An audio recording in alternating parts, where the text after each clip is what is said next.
good results. A considerable portion of the happenings of life comes to us without any direct choosing on our part, and such happenings are generally regarded as having no relation to our will or character, but as appearing fortuitously, as occurring without a cause.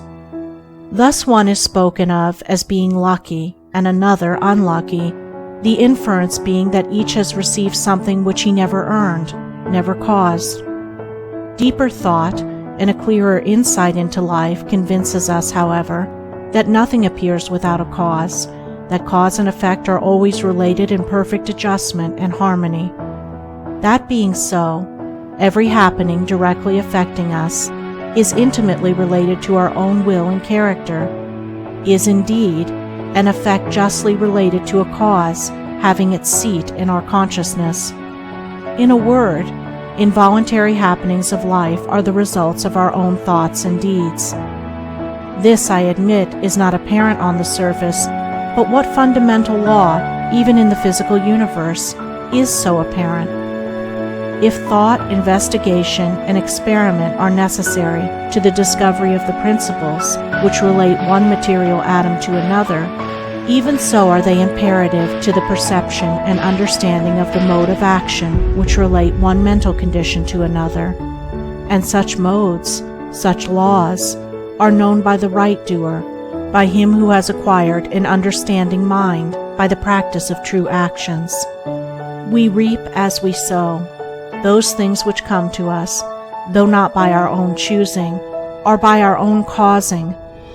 The drunkard did not choose the delirium tremens or insanity which overtook him, but he caused it by his own deeds. In this case the law is plain to all minds, but where it is not so plain, it is nonetheless true. Within ourselves is the deep-seated cause of all our sufferings, the spring of all our joys. Alter the inner world of thoughts, and the other world of events will cease to bring you sorrow.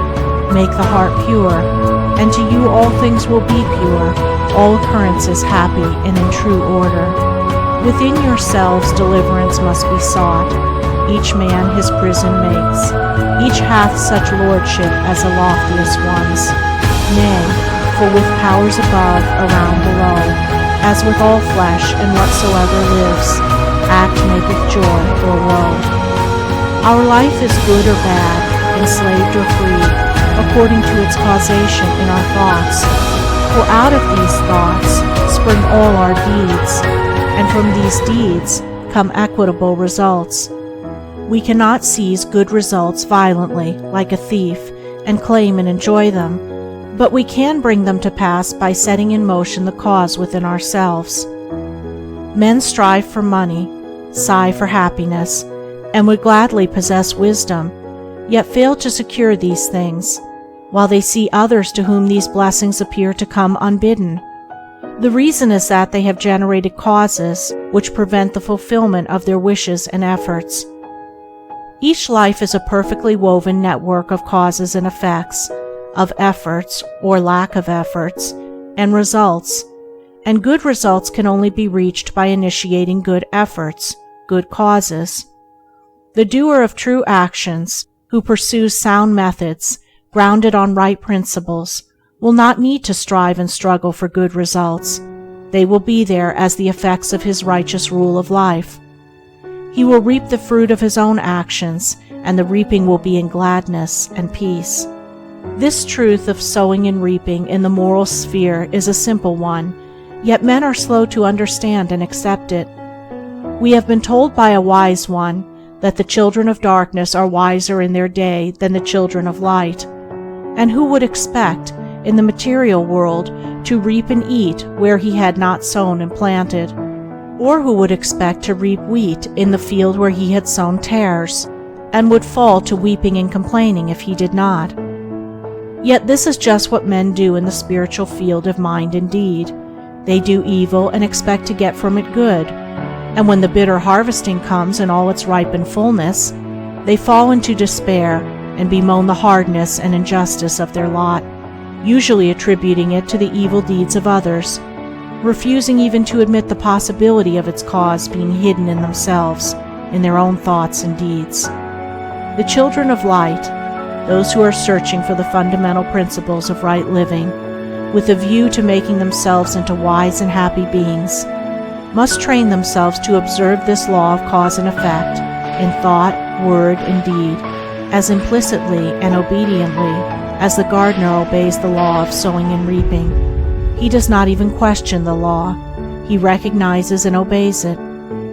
When the wisdom which he instinctively practices in his garden is practiced by men in the garden of their minds, when the law of the sowing of deeds is so fully recognized that it can no longer be doubted or questioned, then it will be just as faithfully followed by the sowing of those actions which will bring about a reaping of happiness and well-being for all. As the children of matter obey the laws of matter, so let the children of spirit obey the laws of spirit, for the law of matter and the law of spirit are one, but they are two aspects of one thing, the outworking of one principle in opposite directions. If we observe right principles or causes, wrong effects cannot possibly accrue.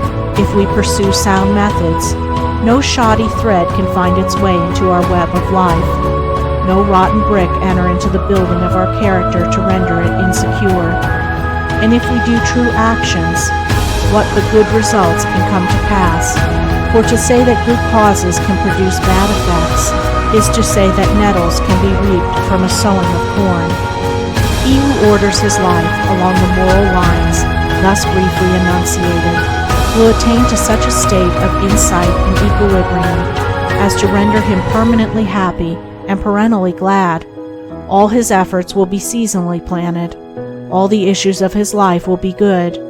And though he may not become a millionaire, as indeed he will have no desire to become such, he will acquire the gift of peace, and true success will wait upon him as its commanding master.